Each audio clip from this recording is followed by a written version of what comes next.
आप सभी लोगों का स्वागत है छात्रों की अदालत पॉडकास्ट 2 में। फिर से हमारे साथ जुड़ चुके हैं एमडी सुल्तान अंसारी जी, जो कि एनसीसी कैडेट के साथ साथ बहुत अच्छे बच्चों को एनसीसी का ट्रेनिंग भी करवाते हैं। तो आज का कुछ खास मुद्दा होने वाला है।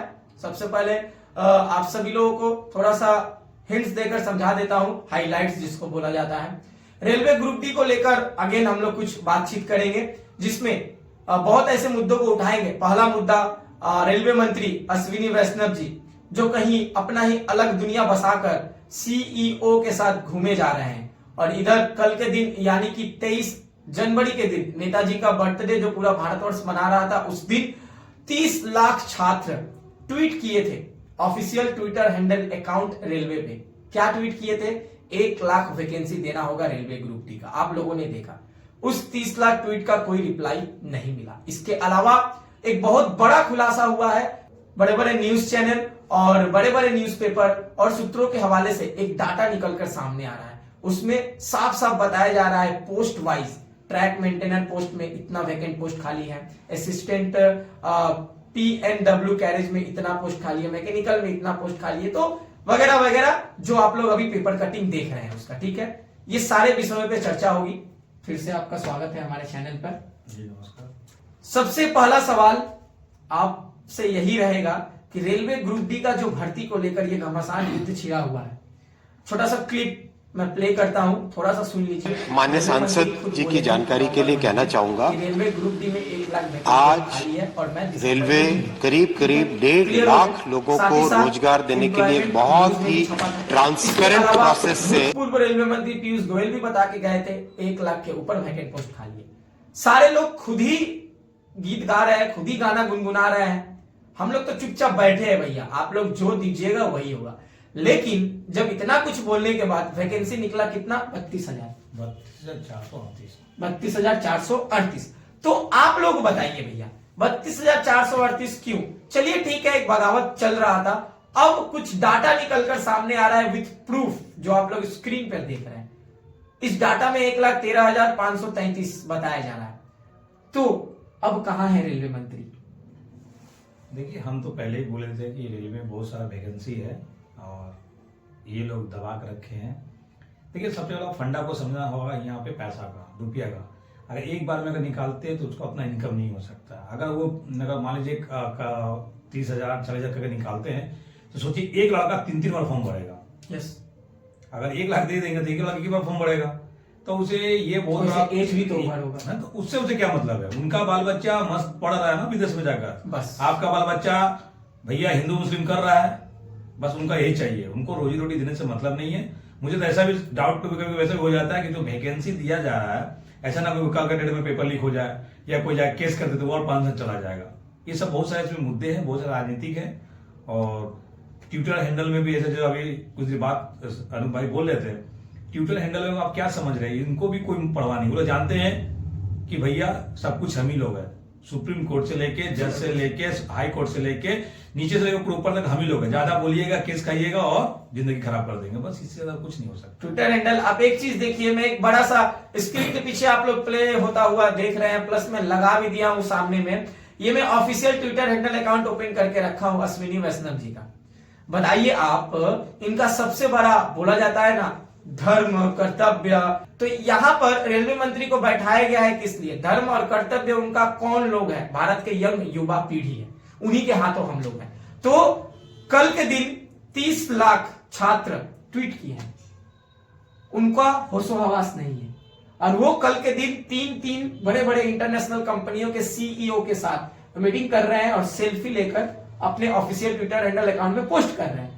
क्या उनके कानों कान या उनके आंख में खबर नहीं गया कि 30 लाख युवा ट्वीट कर रहे हैं, उनको भी कुछ रिप्लाई कर दें? आप शायद अगर बिहार गए होंगे तो बहुत जगह पे एक गाछ मिलता है। ठीक, गाछ का नाम है बेशरम। बेशरम, जहां फेंकेगा ना वहीं वो पैदा हो जाएगा। जितने काटिए वो जहां से वो झाग रह जाएगा, तो वो शायद वो बेशरम ही है। अगर आप इसलिए वो सीओ तो कर रहे हैं कि आने वाला समय में जो रेलवे जो चला वो आगे आस्ते आस्ते वो निजीकरण में बदल रहा है। ये लोग नहीं समझ पा रहे और लोग बहुत चिल्लाचिल्ली कर रहे हैं। देखिएगा, कभी कभी क्या होता है ना कि एक मुझे कहावत याद आ गया है। एक गांव में एक बच्चा रहता था, पहाड़ी इलाका था, तो हमेशा बच्चा बोलता था भाग आ गया, सभी लोग दौड़ के आ जाते थे। वो करते करते एक बार किया, 2 बार किया, 3 बार, सब। उसके बाद जब हकीकत आया कि भाग आ गया, बोला यार मजाक कर रहा, छोड़ो रहना। तो लास्ट में मालूम चलता था सुबह में कि बच्चा मर गया। तो उसी तरह यहाँ पे हो रहा है, रेलवे ग्रुप डी के साथ हो रहा है, या किसी भी क्षेत्र में भी कार्य जो, इसमें भी यही चीज चल रहा है। अब क्या बताएंगे, बात तो बहुत सारे, मुद्दे बहुत सारे हैं, और बार बार एक चीज बोल रहे हैं कि आप लोग एकता बना कर रखे, कोई इस तरह का घटना घटित ना करे जिससे आपके ऊपर कोई दाग या कोई क्राइम या कोई भी कोर्ट केस या पुलिस केस बन जाए। इस चीज को आपको ध्यान में रख के इस तरह का व्यवहार करें। इस पर मैं एक बात बोलूंगा, कल एक दिन में जब 30 लाख ट्वीट हो सकता है, तो यहां पर हम लोगों को रोक नहीं लगाना है। कंटिन्यू 2 दिन 4 दिन, कम से कम ये 30 लाख के आंकड़ा को करोड़ पार करना है। क्यों बता रहा हूं मैं, अगर ट्विटर हैंडल पर प्रेशर पड़ता है और ट्विटर ऐप ही अगर क्रैश हो जाए, तब समझ लीजिए आप लोग कितना बड़ा बवाल छिड़ेगा। क्योंकि मार्क जकरबर्ग जो ट्विटर चला रहे हैं भैया, तो उनका जो पेड बिजनेस इनकम ये ट्विटर ऐप से चल रहा है। तो अगर भारतवर्ष में ट्विटर क्रैश हो जाए तो समझ लीजिए कितना बड़ा लॉस और नुकसान होगा उनको। और उनको अगर पता चला किस वजह से क्रैश हुआ है, तो रेलवे ग्रुप डी में इतना ट्वीट आ रहा है, रेलवे मंत्री रिप्लाई ही नहीं दे रहे, उन लोग ट्वीट पर ट्वीट किए जा रहे हैं, इस वजह से हुआ है। तो पता है इंडियन गवर्नमेंट को फटकार कहां से पड़ेगा, मार्क जकरबर्ग की तरफ से। और मार्क जकरबर्ग अभी के टाइम में छोटे मोटे इंसान नहीं है, ठीक है। समझ लीजिए ये कहां तक चल जाएगा माजरा। तो बस कंटिन्यू 2 दिन 3 दिन छात्र लोगों को बोल रहा हूं, उनके परिजन है, परिवार है, फैमिली है, सभी से ट्वीट करवाइए।